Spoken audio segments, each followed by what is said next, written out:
Welcome back to Definitely Not Definitive. I'm Ken. And I'm Bethany. And we're just a deadly duo in love that loves reacting to some death battle. It's death battle time. It's death battle time. And this one, I'm going to have a bias right away. So it's Batman versus Spider-Man. We're actually doing Batman games, and we're doing the Batman Arkham games and the Spider-Man game on our other channel, Definitely Not Definitive Games. So this felt appropriate to react to for this one. And I'm a huge Spider-Man fan, so it's gonna break my heart if he loses. But Batman's a very formidable foe, so I can't really blame them if they say that Batman wins. So begrudgingly. Yeah. If you do want to check out our Batman and Spider-Man gameplay, we do Batman on Friday nights, 9 p.m.-ish Pacific Standard Time, and Spider-Man is on Sundays at 1 p.m.-ish Pacific Standard Time. So feel free to join us on Definitely Not Definitive Games, and you can join us on our live streams. Yeah, and we also have a playlist for them on the channel as well for our past live streams, so you can always check those out as well. All right, you ready? Ready. Okay.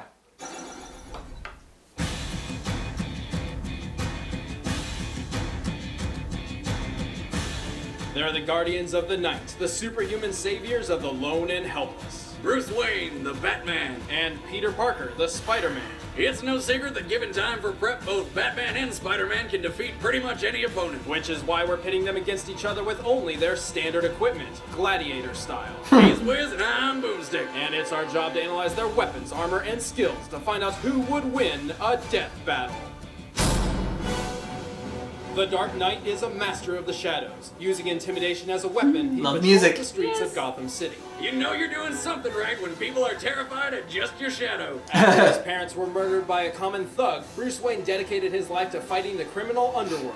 He achieved 12 master degrees, studied 127 martial arts, and perfected escape artistry. Given enough time, he can escape any conceivable trap. Batman has pushed himself to the limits of the human body. He can bench press 1,000 pounds and has great aim and reflexes. The Batsuit was designed to be the ultimate flexible combat armor. While the pointy ears are a bit much for me, the armor can stop knives and gunfire. His memory cloth cape can be used as a glider, and the entire suit is lined with a 200,000 volt electrode network. I guess when you're a billionaire, you can afford to turn yourself into a frickin' human taser. The gadgets from Wayne's never-ending funds don't stop there.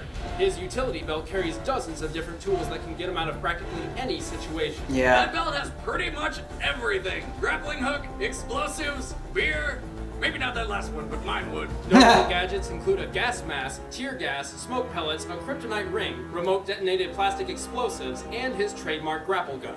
He also carries a large supply of collapsible shurikens. The batarangs. And if throwing a razor-sharp object at people isn't enough, he's got several types, like electric shock, knockout dart, and grenade. Despite having the build of an Olympic athlete, the Cape Crusader's greatest feats are attributed to his detective skills. He can anticipate attacks through muscle movement and memorize the smallest details, even the shape of a cheek he's punched. And while Batman is only human, his achievements stand among gods. He's a founding member of the team of superheroes known as the Justice League. Single-handedly And defeated he's Superman even in the fought Justice League? Superman. But while Wayne has no exploitable weaknesses, he is not perfect.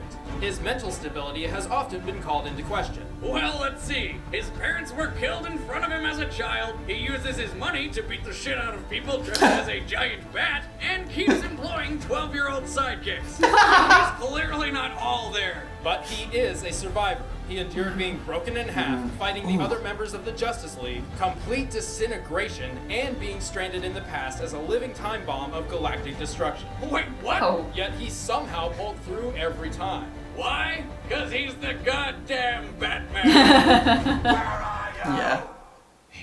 Yeah. The Yay. friendly neighborhood Spider-Man protects the streets of New York City. Once Peter Parker was a wimpy nerd with no friends. Then he got bit by a radioactive spider that gave him weird bug powers. And now he's a radioactive superhero with no friends. Though after some practice and superheroing, he finally got himself laid. A lot, actually. A travel photographer and science major, Spider-Man is not only incredibly powerful, but also a genius in strategy and science. Using these skills, he created 2 wrist-mounted web shooters, which let him swing around the city. You know, if he was so smart, wouldn't he make the web shoot out of his butt like a real spider? No. First, it's not their butt. It comes out of their... Spider-Man, wrap some webs like a spider can. Oh God. Each web shooter cartridge can hold a large amount of pressurized web fluid. And so can his girlfriends. I'll be here all week. And features a rotating carousel to replace the empty one.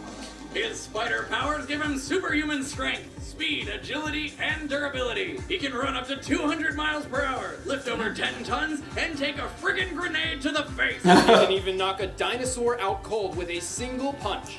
Suck it, Denver! Also, by altering his body's electron attraction, Spider-Man can crawl along any surface. But his most advantageous power is the spider sense. It acts kind of like a warning signal, like caller ID when your ex-wife's calling for alimony. Actually, the spider sense is much more than a simple alarm. It gives Peter omnipresent detection of his surroundings. This is how he swings through New York without looking where he shoots his webs. And unlike his human senses, it is not affected by gases and toxins unless specifically tailored to the spider sense itself.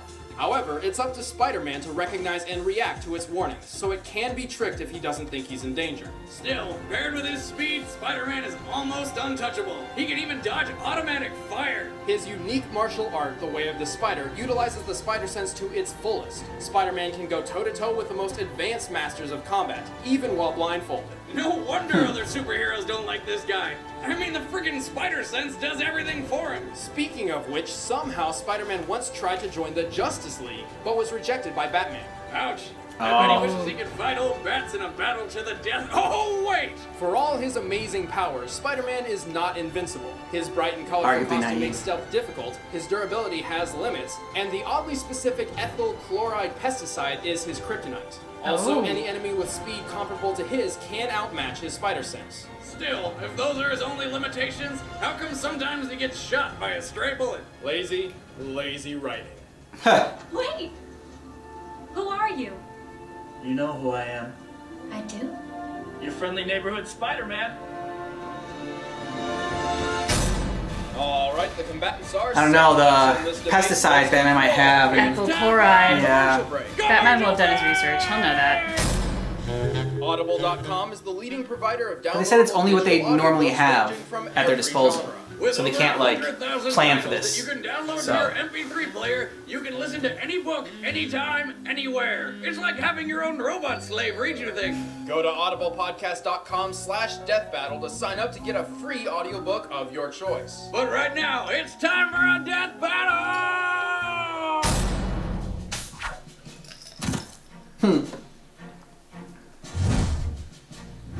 You got a black belt and stupid if you think you're gonna beat me. Fight!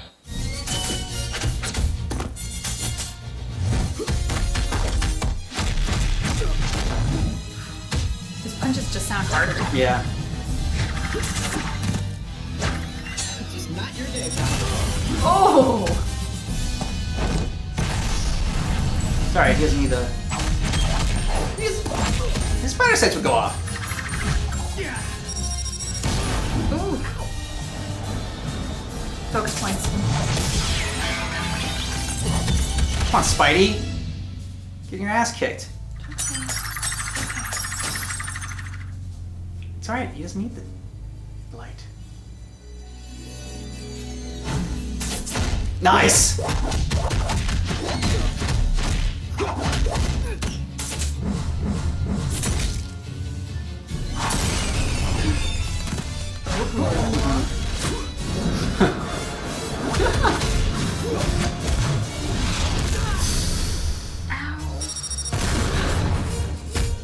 Oh, Spidey.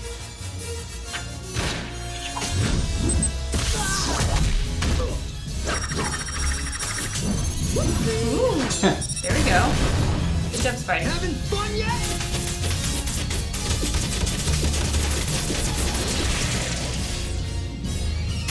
It's all or nothing. Cocky. Did he just explode Batman? Holy How crap! about that? Web swing! Yeah!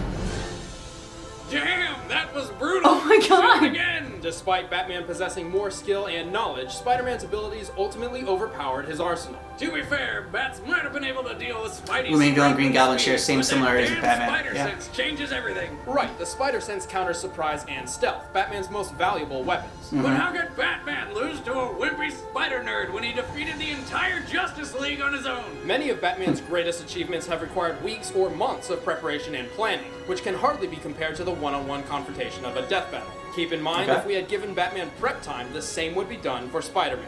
And all of Wayne's money and the Commissioner's men couldn't put Batman together again. The winner is Spider-Man. Yeah. Does that please you? It does. they justified it. It wasn't like, I mean, I want them to be able to clearly explain why they thought that Spider-Man would win against Batman.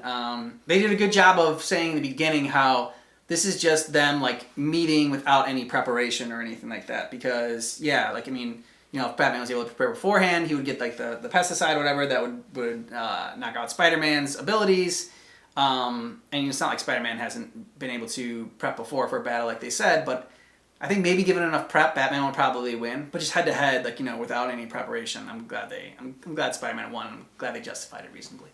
It's just nice to see him so happy. He's so pleased Spider-Man won. He was so worried. I was very worried. I mean, it is death battle, but I didn't expect him to just completely rip off all of his limbs and just leave a Yeah, bloody it was- stump. And It's kind of dark. yeah, I mean, it's death battle. yeah. I'm just not used to seeing Batman in that state of being. Yeah, sure. I do love that at the beginning, Batman seemed to have a very obvious advantage. His punches seemed to hit harder, like just in the sound effect, there was a louder thud. They seemed to have more force behind them. Spider-Man's Spidey sense didn't really seem quite attuned to Yeah. Batman right away. So like when he did the smoke bomb, Batman was actually able to get some advantage over Spider-Man for the first couple of blows there. And then it seemed like, okay, after a few tussles, Spider-Man was getting the sense of it. His spider sense was getting attuned to what Batman was doing. And after that, it was all over. I do like that Spider-Man does have a kryptonite, which actually I didn't even know about the spider pesticide. That hasn't come up in the movies I've watched so far. So that was new information for me. So I like that Spider-Man has a kryptonite of sorts. And we know from Batman's belt that he keeps an actual kryptonite ring in there for the purposes of Superman. So I totally agree with you. Had there been any preparation time for Batman, he would have wiped the floor with Spider-Man. Wipe the floor with Spider-Man. He probably would have won. I would give him that much, but I wouldn't wipe the floor with Spider-Man. No. A little bit. But in a spontaneous, unexpected head-to-head challenge, Spider-Man eviscerated him. I mean, that was just... Well, at the end, he eviscerated him. Yeah, but I mean, it was a good battle before then, and I was wondering, like the smoke bomb, like his spider sense would go off, but they did talk about how his spider sense is kind of dependent on whether or not he feels like he is in danger or not. If he detects dangerous, maybe he just thought Batman was just there to like have fun and play around. He didn't really feel dangerous, and then I think the first few punches, that's just plain. he finally got it. That's what dudes do. And I like that they it had mentioned that fact that Spider-Man's webbing is strong enough to hold the Hulk. So like when he pinned Batman in there, it's like, okay, once you're pinned like that, it's over. I mean, once he's got you all webbed up like that, there's not really much you're gonna be able to do. Again, if Batman was able to prepare, he'd probably make something in his suit that dissolves the webbing or something. He would have tested the webbing out for that. But he didn't have time to prepare, so Spider-Man wins. Let us know what you thought about this down below in the comments, and who you thought should have won and why you thought they should have won, and if you agree with this or not. And more death battles for us to react to. And keep in mind that our reaction for Death Battle Batman versus Spider-Man Is definitely not definitive.